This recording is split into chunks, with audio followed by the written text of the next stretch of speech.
let's change something for a second. I want to talk about the kinds of DMs that you get on a regular basis. Because I know that lots of porn people get hit up in their DMs on Instagram all the time, and you have an Instagram. You have not been banned, which is good. I did have one deleted. Oh yeah. Yeah.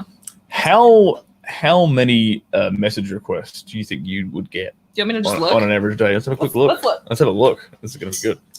I think it's got to be at least 100 a day. I have about 485,000 followers currently.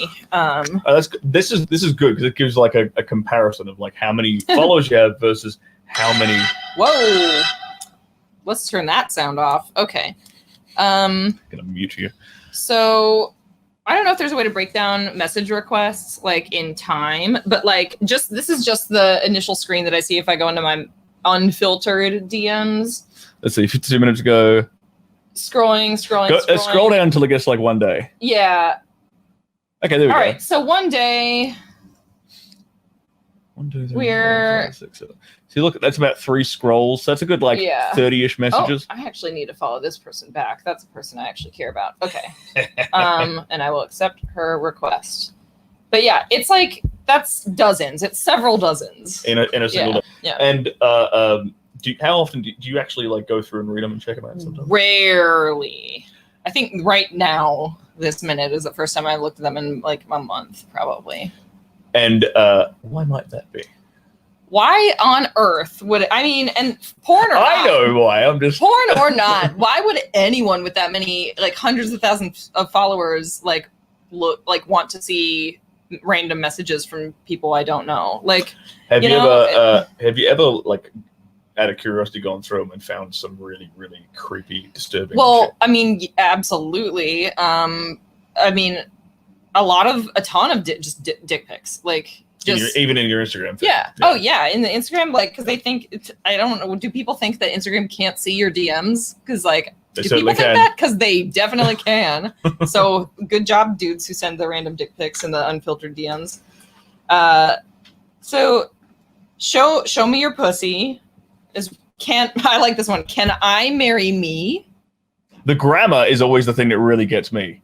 I'm like, you want to marry me? Yeah. Oh, I get stuff similar to this too. But it's like, well, you can tell they're like putting it through an English translation. Yeah, and that's the thing. It's a lot of dudes who are like not necessarily first English speakers, but even then, it's like, look, you want to marry someone? Like, you're gonna send this "I want to marry you" request. Take 5 minutes to spell check it. I know. You would think. I think probably the top 2 like random comments because it the same. Honestly, like my comments, just the comments that are open on my Instagram posts look really similar to these DMs. Like people almost treat the comment section like they think that they're DMing me directly. Yeah. So, and I would say the top 2 comments that I see from like randos are marriage proposals or people calling me mommy. Really? Yeah.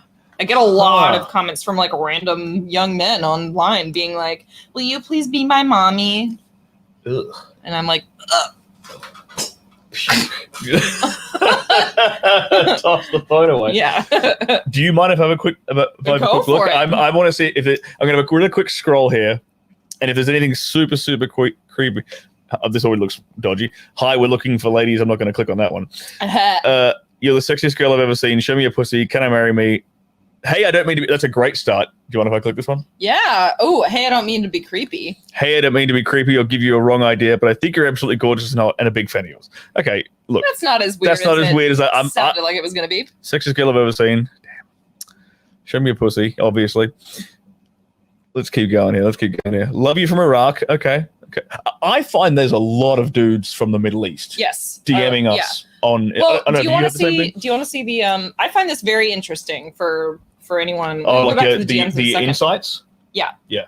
I just look at this and I think it's fucking cool because it also tells me something about like, porn viewer or like porn fandom stuff. You know, like. Yeah, like some of the top cities are like Cairo, Egypt.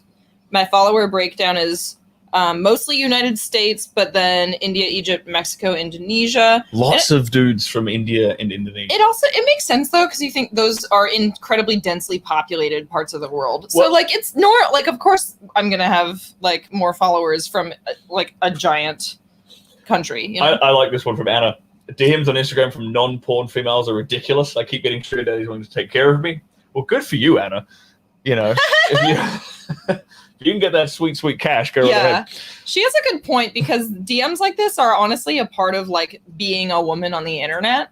In 2020, yeah. I mean, like I have friends who will send me the like funny stuff that they get, and these are people who have like they could have a private Instagram account, like 200 followers, and you know they work as a fucking shoe salesperson. Oh like. yeah, as long if they put a pretty picture up, they get those DMs. And Michael makes a good point here. I would love to lick your ass. That's another one. It's a great one. I get that one. I understand. The more oppressed a country is sexually, the more they watch porn. I'm going to disagree with you really on a certain point here, Michael. These guys don't actually get to watch porn, and here's why: because they have a firewall in lots of Muslim countries. So, for example, like your Pakistans or like places in the Middle East, they have a firewall where you can't actually access it's porn. actually blocked by the government. It's completely blocked by the government. So what happens is these guys kind of, I'm sure at some point they've got a glimpse of porn at some point. Oh yeah. And what they do is they track, oops, I just moved the entire camera with my foot. They track us down on Instagram or Twitter. And then that's like Instagram becomes their pornography. Basically, because girls can post photos in thongs or whatever, and that's basically what they're fapping to. Yeah.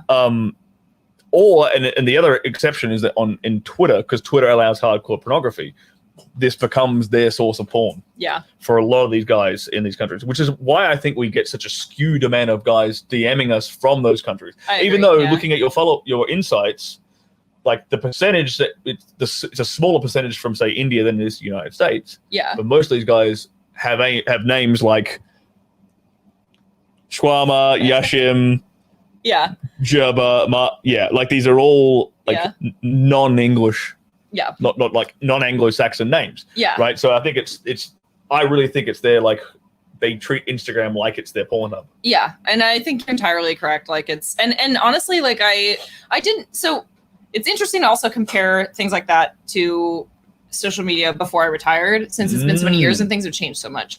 But what social media was out when you retired?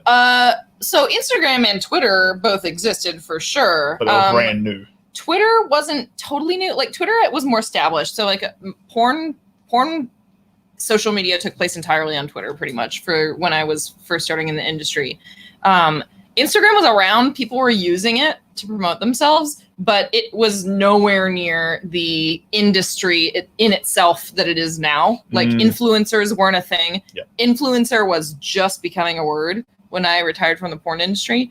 And I remember how it was insanely hard to get followers on Instagram back then. When I retired, my Instagram account that I had been building up and up for years had 30,000 followers, and I had worked for 3 years to get there. Wow. And now, like, just to compare, like I've been back from retirement and made an Instagram account and grew it and have close to 500,000 followers in less than a year. Right. Like it's huge now. You know, I don't know what the statistics are, but if you look at the total number of user accounts on Instagram in 2020 versus 2014, that would probably tell the story. Yeah. It's completely different. And I think a lot of people don't like it's quite interesting to me as a guy in the industry, like how quickly girls can grow their accounts compared to like a dude like me. I mean, it's like, for example, it took me, how long have I been doing this? Over 3 years, 3.5, almost 4, to get to like 20K on Twitter. Yeah. A girl will do that in like a month. Yeah. Easy. And a brand new girl in a month. Yeah. Boom, no problem. Yeah. When my first comeback scene with Brazzers came out and they started promoting it on their Instagram account, they have like 10 million followers on there. Like, I mean, I jumped up by like 20,000 followers on Instagram overnight. Oh yeah, boom. And that's the thing, you can't, like, when you're growing that quickly, there's no way in hell you can keep track of, even if there was someone in that 20,000 that you wanted to connect with. Yeah. The chances of you seeing it is damn near impossible. I don't even look at the notifications on there. Like, right. Yeah, it's just impossible. That's why even when I've worked with girls, and I've learnt my lesson now. Like, if I want to connect with a girl I've worked with, I have to shove the phone like in her face on set. Be like, hey, let's swap, like, let's follow each other. Yeah. Okay, there's my fucking thing. Click the button. Yeah. Here's your, because otherwise, if I do it, it does happen. Like, people will find each other through Twitter and you'll follow each other. Typically, when a big studio puts out a scene trailer, and it's like, oh, that's so and so. I'm gonna follow him. Yeah. Get it that way. But if I don't like follow the girl I've worked with like that day.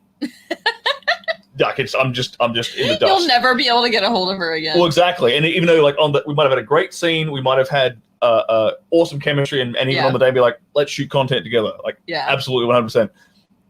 Like, if I'm like, boop, it's so true. On Twitter the next day, like, not a chance you're seeing that. I try to be good about following industry people when they come across my like timeline or whatever. Like, I am always on Twitter and I'm like, oh, I'm not following. Oh, okay, I'm gonna follow that person now.